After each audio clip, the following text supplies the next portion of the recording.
ತುಂಬ ಹೇಳ್ತಾ ಇದ್ದಾರೆ. ನಾನು ಕೆಲವರೆಲ್ಲ ಸಿಕ್ಕಾಬಡೆ ಪ್ರೀತಿಸ್ತಾ ಇದ್ದೀರಾ, ಯಾರು ಆ ಥರ ಅಂದ್ಕೊಂಡಿದ್ದೀರಾ ಅದಲ್ಲ. ನಮ್ಮ ಅಣ್ಣ ಬಂದು ಅಕ್ಷಯ್ ಸ್ಟುಡಿಯೋನಲ್ಲಿ ಒಂದು ಬಟ್ಟೆ ಕೊಡಿಸ್ಬೇಕು ನಿನಗೆ ಅಂತ ಕರೆದ್ರು. ಆಗಲೂ ನಾನು ತಪ್ಪಿಸ್ಕೊಂಡು ಹೋದೆ. ನಾನು ನಮ್ಮ ಅಣ್ಣನ ಹತ್ರ ಏನೂ ಕೇಳಲ್ಲ. ನನಗೆ ಕಷ್ಟ ಅಂದಾಗ ನಮ್ಮ ಅಣ್ಣ ಬಂದು ನನ್ನ ತಮ್ಮಂಗೆ ಏನಾಗೈತೆ ಅಂತ ನೋಡಬೇಕು, ನನ್ನ ತುಕಾಲಿಗೆ ಏನಾಗೈತೆ ಅಂತ ನೋಡಬೇಕು. ಅದೇ ರೀತಿ ನಮ್ಮ ಅಣ್ಣಂಗೆ ಏನಾರು ಆದರೆ ನಾನು ಬಂದು ನಿಂತ್ಕೊತೀನಿ. ಇದು ಯಾವುದೇ ಒಂದು ಎಕ್ಸ್ಪೆಕ್ಟೇಷನ್ ಇಲ್ಲದೆ ಇರ್ತಕ್ಕಂಥ ನಿಷ್ಕಲ್ಮಶವಾದಂಥ ಪ್ರೀತಿ.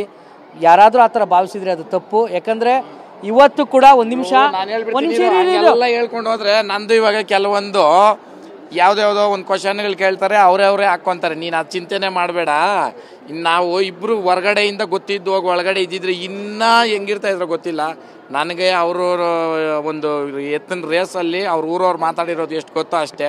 ಒಳಗಡೆ ನಾನು ಹೋದ್ಮೇಲೆ ಹೊರ್ತುರಣ ನೀನು ಬಂದ ಅಂತ ಫಸ್ಟ್ ಹೇಳಿದ ವ್ಯಕ್ತಿ ಅಂತು ಕಾಲಿನೇನೆ.